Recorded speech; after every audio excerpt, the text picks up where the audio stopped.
بسم اللہ الرحمن الرحیم۔ السلام علیکم ورحمۃ اللہ وبرکاتہ۔ دعا قبول ہونے کا بہترین وظیفہ۔ دعا کیسے قبول ہوتی ہے؟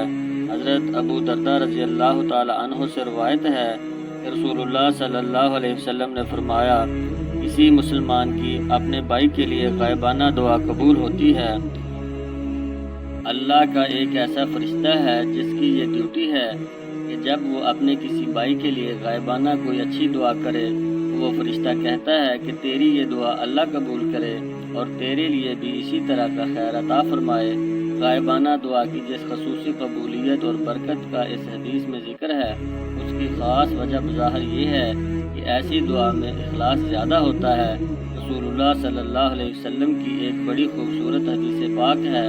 اور اس حدیث کے راوی حضرت عمر فاروق امیر المومنین رضی اللہ تعالی عنہ ہیں۔ آپ فرماتے ہیں کہ دعا زمین و آسمان کے درمیان روکی جاتی ہے،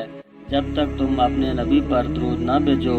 وہ دعا بلند نہیں ہو پاتی۔ درود پاک کی اہمیت کو سمجھیے کہ اگر اول آخر درود پاک ہو، کیونکہ علماء فرماتے ہیں درود پاک ایک ایسا عمل ہے، ایک ایسا وظیفہ ہے جو مقبول ہی مقبول ہے، جس کو رد نہیں کیا جاتا۔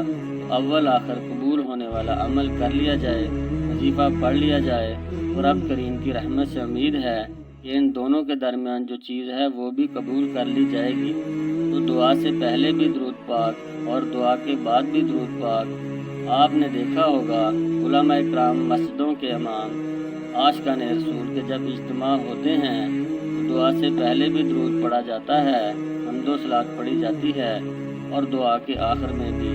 بعض اوقات جو آیت درود ہے وہ پڑھی جاتی ہے۔ تو معلوم ہوا کہ درود پاک ایک ایسا وظیفہ ہے جو ہر جگہ کام آنے والا ہے۔ حضرت ارباز بن ساریہ رضی اللہ تعالیٰ عنہ سے روایت ہے کہ رسول اللہ صلی اللہ علیہ وسلم نے فرمایا، جو بندہ فرض نماز پڑھے اور اس کے بعد دل سے دعا کرے تو اس کی دعا قبول ہوگی۔ اسی طرح جو آدمی قرآن مجید ختم کرے اور دعا کرے تو اس کی دعا بھی قبول ہوگی۔ نماز اور خاص کر فرض نماز میں اور قرآن پاک کی تلاوت کے وقت بندہ اللہ تعالیٰ سے قریب تر اور اس سے ہم کلام ہوتا ہے، بشرطے کہ نماز اور تلاوت کی صرف صورت نہ ہو بلکہ حقیقت ہو۔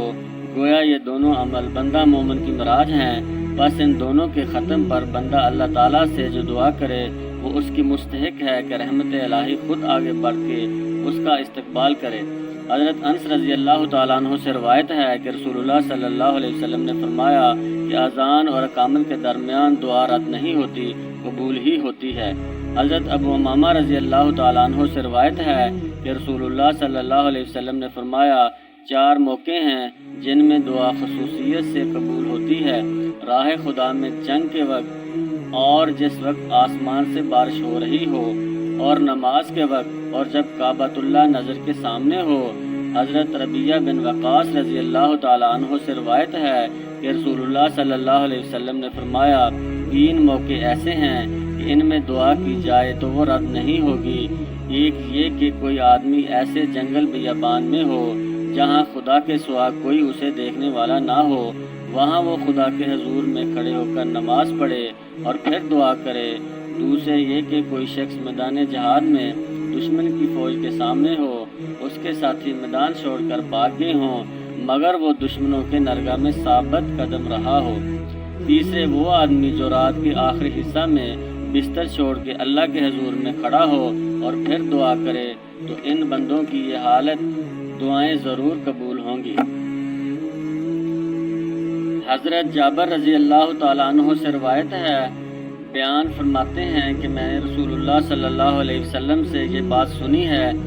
کہ رات میں ایک خاص وقت ہے، جو مومن بندہ اس وقت میں اللہ تعالیٰ سے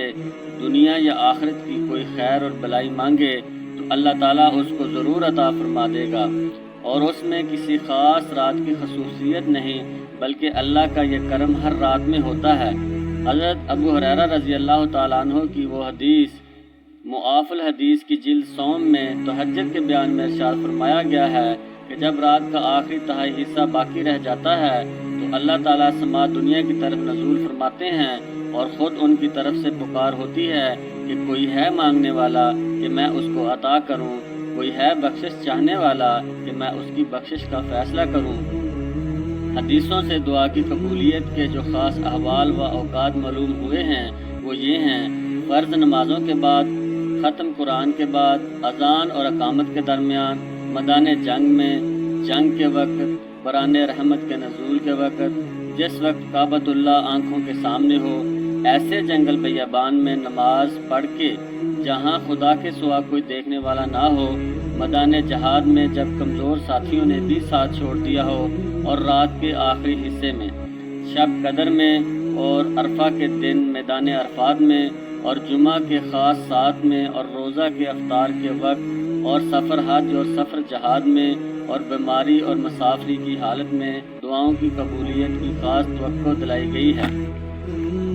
لیکن یہ بات برابر ملحوظ رہنی چاہیے کہ دعا کا مطلب دعا کے الفاظ اور صرف اس کی صورت نہیں ہے، بلکہ اس کی وہ حقیقت ہے جو پہلے ذکر کی جا چکی ہے۔ پودا اسی دانے سے اگتا ہے جس میں مغز ہو۔ اسی طرح آگے درج ہونے والی احادیث سے دعا کی قبولیت کا مطلب بھی سمجھ لینا چاہیے۔ حضرت ابو سعید خدری رضی اللہ تعالیٰ عنہ سے روایت ہے کہ رسول اللہ صلی اللہ علیہ وسلم نے فرمایا، جو مومن بندہ کوئی دعا کرتا ہے جس میں کوئی گناہ کی بات نہ ہو اور نہ قطع رحمی ہو، تو اللہ تعالیٰ کی طرف سے اس کو 3 چیزوں میں سے کوئی ایک چیز ضرور عطا ہوتی ہے۔